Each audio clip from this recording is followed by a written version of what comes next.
70-80 ہزار کی لیڈ سے جیت رہے تھے.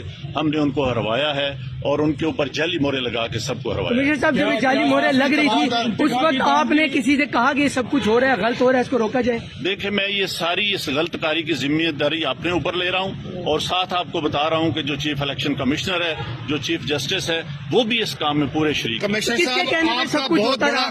یہ اتنا سب کچھ ہوا آخر کس کے کہنے پہ ہوتا رہا؟ کیوں پریشر تھا؟ کس نے ایسا کیا؟ میرے اوپر کوئی دباؤ نہیں ہے. میرے باپ دادا بھی انگریزوں کے خلاف اور سکھوں کے خلاف جنگیں کرتے رہے ہیں، لڑتے رہے ہیں یہ ملک بنانے کے لیے.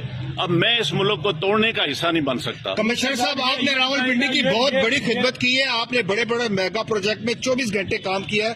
یہ بتائیے گا کہ آپ کو کمشنر چیف الیکشن کمیشن دباؤ میں لا رہا تھا کہ یہ کریں سارے کام، لوگ جیتوں کو آپ نے ہرایا، آپ کو نیند کیسے آتی رہی؟ کس طرح آپ کا ضمیر جاگ گیا؟ دیکھیں، میں نے راولپنڈی کے لیے 16 گھنٹے کام کیا ہے. میں نے یہاں رنگ روڈ بنایا ہے، ددوچا ڈیم بنایا ہے، ہولی فیملی ہاسپٹل بنایا ہے، جم خانہ بنایا ہے. میں نے لاری اڈے بنائے ہیں، مزدوروں کے لیے سینٹر بنائے ہیں، منشیات کے اڈے سینٹر بنائے ہیں. سب کچھ میں اپنے ملک کی بہتری کے لیے کرتا رہوں، لیکن آخر پہ میں نے جو اس ملک کے پیٹ میں چھرا گھونپا ہے، مجھے وہ سونے نہیں دیتا. میں یہ سکون کی موت مرنا چاہتا ہوں. میں جو میں نے ظلم کیا ہے، مجھے اس کی سزا ملنی چاہیے، اور باقی بھی اس ظلم میں جو لوگ